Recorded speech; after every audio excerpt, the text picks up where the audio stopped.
This video is just for medical information, and go visit your family physician and don't take self-treatment by watching this video.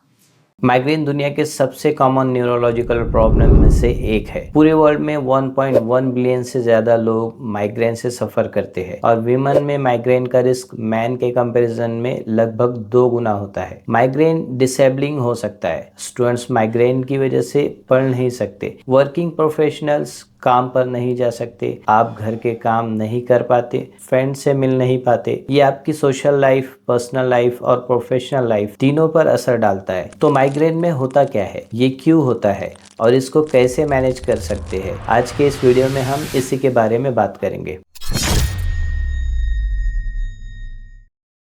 Hi everyone, मेरा नाम है doctor Mateen. अगर आप यहाँ नए हैं तो वेलकम, और अगर पहले से हो तो वेलकम बैक। अब वापस टॉपिक पर आते हैं। माइग्रेन क्या होता है? माइग्रेन एक हेडेक डिसऑर्डर है जो कुछ खास फीचर्स से पहचाना जाता है। इन फीचर्स को याद रखने के लिए एक निमोनिक है पाउंड, जिसमें P for pulsatile, O for onset, U for unilateral, N for nausea, D for disabling, P for pulsatile. Migraine headache अक्सर पल्सटाइल होता है, यानी धड़कन जैसा। ऑनसेट, इसका ऑनसेट या तो अचानक होता है या फिर धीरे धीरे आज से डेज में बढ़ सकता है। यूनिलैटरल, ज्यादातर केसेस में हेडेक सिर्फ एक साइड में ही होता है, कभी कभी पूरे सर में भी हो सकता है। नौशिया, माइग्रेन के दौरान कई पेशेंट्स को मतली या वोमिटिंग का फील होता है। डिसेबलिंग, माइग्रेन अटैक काफी डिसेबलिंग हो सकता है जिनके कारण आप काम या कॉलेज नहीं जा पाते। इसके अलावा माइग्रेन के कुछ और फीचर्स भी होते हैं, जैसे ऑरा एक सेंसरी फेनोमेनन होता है जो माइग्रेन अटैक से पहले होता है, और अगर आप फर्स्ट टाइम एक्सपीरियंस कर रहे हो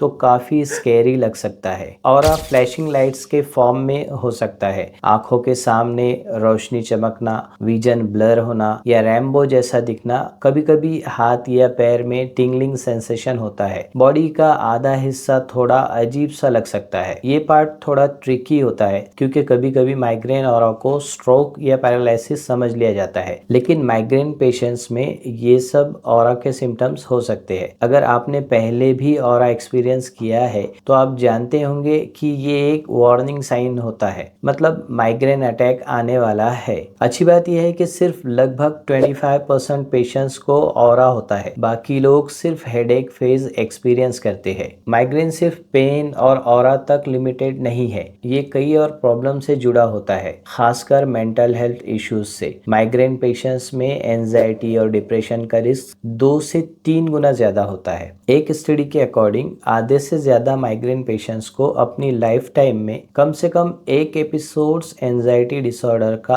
आता ही है। बाइपोलर डिसऑर्डर का रिस्क भी माइग्रेन पेशेंट्स में ज्यादा होता है, और आधे से ज्यादा पेशेंट्स स्लीप डिसऑर्डर्स की कंप्लेंट्स करते हैं। इसके अलावा गट रिलेटेड प्रॉब्लम्स जैसे इरिटेबल बाउल सिंड्रोम भी माइग्रेन पेशेंट्स में ज्यादा कॉमन होते हैं। इसलिए माइग्रेन एक वाइड स्पेक्ट्रम प्रॉब्लम है। हर एक पेशेंट्स का माइग्रेन अलग अलग होता है। अगर आप माइग्रेन से सफर कर रहे हो तो आपकी स्टोरी किसी और के माइग्रेन से बिल्कुल डिफरेंट हो सकती है। माइग्रेन क्यों होता है, इसका आंसर थोड़ा कॉम्प्लेक्स है, क्योंकि माइग्रेन का कोई एक सिंगल कॉज नहीं होता, इसके मल्टीपल कॉजेज होते हैं और जेनेटिक्स का भी रोल होता है। अगर आपके एक पेरेंट को माइग्रेन है तो आपको माइग्रेन होने का रिस्क लगभग 40% बढ़ जाता है, और अगर अनफॉर्चुनेटली दोनों पेरेंट्स को माइग्रेन है तो जिंदगी में कभी ना कभी माइग्रेन होने का चांस लगभग 75% हो जाता है। जेनेटिक्स के अलावा एनवायरनमेंट के काफी फैक्टर्स होते हैं जो माइग्रेन अटैक ट्रिगर करते हैं। इन्हें हम ट्रिगर्स कहते हैं। सबसे स्ट्रॉन्ग ट्रिगर है स्ट्रेस। लगभग 80% माइग्रेन अटैक्स किसी न किसी तरह स्ट्रेस से ट्रिगर होते हैं। ये स्ट्रेस साइकोलॉजिकल हो सकता है, जॉब का प्रेशर, वर्क स्ट्रेस, फैमिली या पार्टनर से झगड़ा, फाइनेंशियल स्ट्रेस या पर्सनल हेल्थ का स्ट्रेस। ये सब माइग्रेन अटैक को ट्रिगर करते हैं। एक और कॉमन ट्रिगर है हार्मोनल चेंजेस, जो वीमन में ज्यादा देखे जाते हैं, खासकर पीरियड्स, ओव्यूलेशन के टाइम या ओरल कॉन्ट्रासेप्टिव पिल्स लेने पर। एक्चुअली माइग्रेन में ऑरा होना ओरल कॉन्ट्रासेप्टिव पिल्स लेने के लिए कॉन्ट्राइंडिकेशन माना जाता है। मतलब अगर आपको माइग्रेन विथ ऑरा है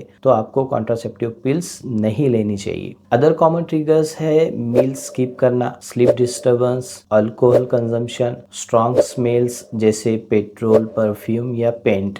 अब जब हम कॉजेस समझ चुके हैं तो बात करते हैं मैनेजमेंट की। माइग्रेन कैसे मैनेज करें। मैं क्लियर कर देना चाहता हूँ कि ये वीडियो सिर्फ इंफॉर्मेशन के लिए है, सेल्फ ट्रीटमेंट के लिए नहीं है। प्रॉपर ट्रीटमेंट के लिए अपने फैमिली फिजिशियन या न्यूरोलॉजिस्ट से कंसल्ट करें। माइग्रेन मैनेजमेंट में मल्टीपल स्ट्रेटेजीज होती है और बेस्ट रिजल्ट्स के लिए इन्हें कंबाइन किया जाता है। ब्रॉडली हम इन्हें दो कैटेगरीज में बांट सकते हैं। नंबर 1 मेडिकल यानी मेडिसिन के साथ, नंबर 2 नॉन मेडिकल ट्रीटमेंट यानी बिना मेडिसिन के साथ। मेडिकल ट्रीटमेंट में ऐसी मेडिकेशंस होती है जो पेन को रिलीव करती है। ये भी दो टाइप की होती है, एक्यूट पेन ट्रीटमेंट यानी अबॉर्टिव ट्रीटमेंट और number 2 preventive treatment. Abortive treatment migraine attack शुरू होने के बाद पेन को रोकने के लिए होता है। इसमें अक्सर एनाल्जेसिक्स यूज किए जाते हैं। ये मेडिसिन अटैक्स को स्टॉप करने में इफेक्टिव होती है लेकिन लॉन्ग टर्म में सेफ नहीं होती क्योंकि ये किडनीज को नुकसान पहुंचा सकती है। इसीलिए